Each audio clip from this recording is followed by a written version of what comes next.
Welcome back to the Black Report, your daily source for news, views, and opinions. Long COVID occurs when patients who were infected with the COVID-19 virus have lingering symptoms for more than 4 weeks after recovering. In some cases, these symptoms can persist for months or even years. So now doctors and advocates are warning the Black community that we are facing another barrier. That's access to long COVID care. Now, according to data from a recent U.S. Census Bureau survey, 28.7% of Black respondents said they currently have or have had long COVID. Data also shows 34.6% of Black Americans with long COVID report severe limitations on their ability to perform day-to-day activities.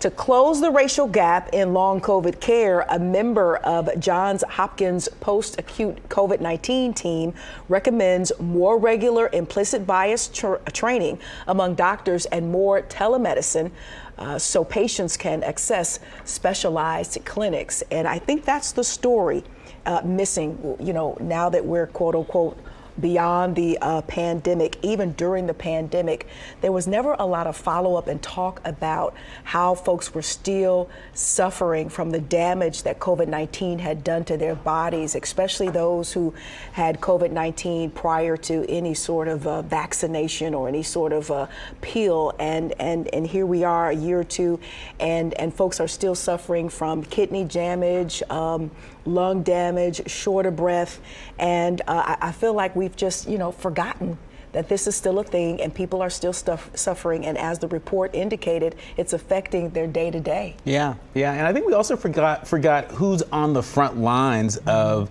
a lot of this work. We know that Black folks make up about 15% of the U.S. workforce, but about 30% of bus drivers and 20% of food service workers. And so, we are on the front lines of this thing. COVID-19 certainly has not gone away, but we have found a way, and we're still finding a way to live with it. But the problem is, that when it comes to long COVID, we don't have the access to care. We still don't have the quality insurance to be able to aid us in addressing some of those symptoms. And then don't forget the distrust that still exists between Black communities and the medical community. There's still a lot of Black folks, and you reference this a lot, that are not believed when we say we're experiencing pain or discomfort. And so these factors and so many more are playing an outsized role in the effect of long COVID on our community. Or the idea that, COVID was so scary for so long. The bottom of 2019, the very top of 2020, before the pandemic was declared, a lot of people, may have very well had COVID, didn't know what it was, and may be suffering some long-term effects and have never really pinpointed, by way of a proper diagnosis that they had COVID. So there's really no starting point for, their medical professionals to go forth with what could be wrong as a fallout. So that remains very scary. I know a lot of people who were very, very sick at the end of 2019, top of 2020, and they believe that possibly was COVID, and they could be suffering some long-term effects. Very scary still. Well, speaking of scary stuff and long-term effects, the Food and Drug Administration is announcing that it will restrict imports of products manufactured by an Indian healthcare firm after claims that the eye drops linked to an outbreak of extensively drug-resistant bacteria across the country.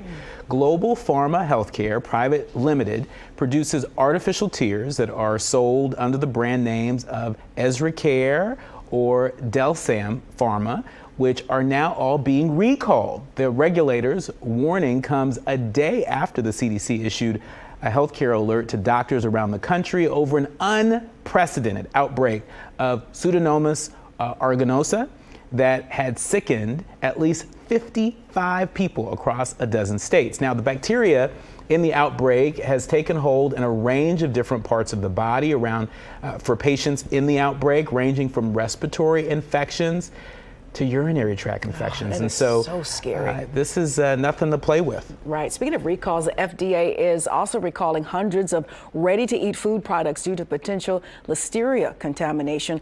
All of the recalled products will have a Fresh Creative Cuisine label or an identifier with the Fresh Creative Cuisine name on the bottom of the label. The FDA also noted that the recalled products have a fresh through or sell by date from January 31st through February the 6th. Now, the list of more than 400 food products affected by the recall includes sandwiches, salads, snacks, yogurt, and wraps that were sold in retail locations, vending machines, and by transportation providers. The E. coli, it just makes me not want to eat anything, not want to touch anything, not want to use anything. I mean, we trust these policymakers, these regulators, to watch after us. I know sometimes things happen, but this seems to be happening, at a real high, regular rate, and it's very, very scary. It is very scary, but we also got to embrace the power of information. And I'm just so glad that we get to deliver this information to our soulmates so that you all are keeping yourselves safe, you're keeping your family safe. Knowing is half the battle.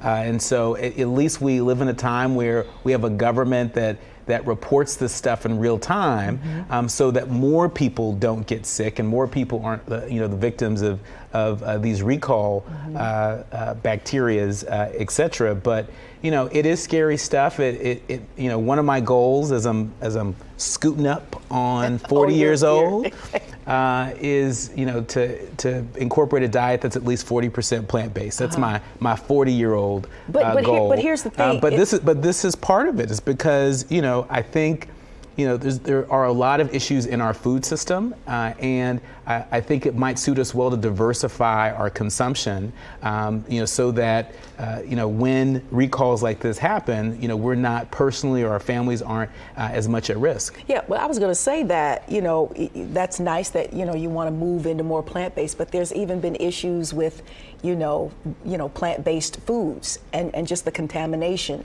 and the carelessness and the recklessness when these outbreaks fall on that side. That's what I'm very concerned with, and I think it's all kind of rooted in greed and trying to make more and forgetting that, us humans, soulmates, are being put at risk by these oversights. So that's where my concern comes in. And I appreciate you mentioning that, because genetically modified organisms, GMOs, that's not the kind of plant-based I'm talking about, right? But you're right. Some of that stuff is good, though. And some of it ain't so good. You know what ain't so good? What's that? What happened to this woman in Florida, a Florida woman who is suing a credit union for racial discrimination after getting arrested, and what's being referred to as another case of banking while black. The matter got out of hand when retired teacher Linda Stevens, 70 years old, y'all, entered the Mid-Florida Credit Union and Bartow in April 2021 to inquire about a $600 ATM deposit. Now, the financial institution is the subject of a civil lawsuit reportedly brought by renowned civil rights lawyer Ben Crump. Now, according to the lawsuit, Stevens became visibly distraught and concerned about her $600 when it still hadn't been posted the next day after 2 additional visits to the bank.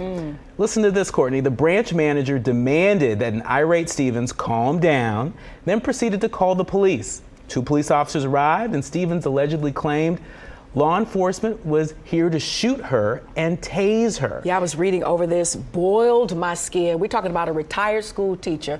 We don't pay teachers enough in the first place. She's probably counting all her pennies like most of us soulmates are, as we've been reported folks are living, check to check. She'd been in the bank twice.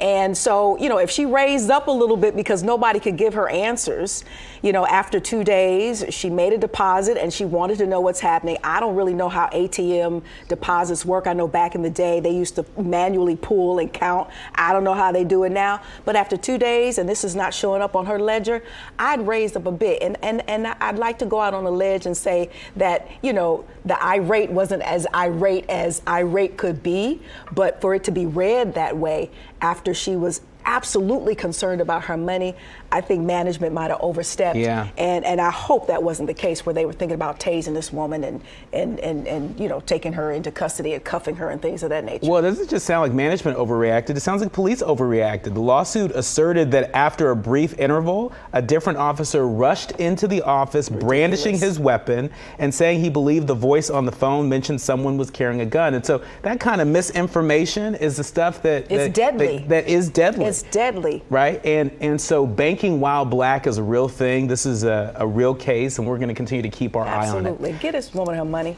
Yeah. Well, still ahead, we'll have more from experts on this National Black HIV Awareness Day. Yes, C. Virginia Fields is going to join us live to talk more about action, activism, and treatment. We'll be right back. You're watching Fox Soul's Black Report.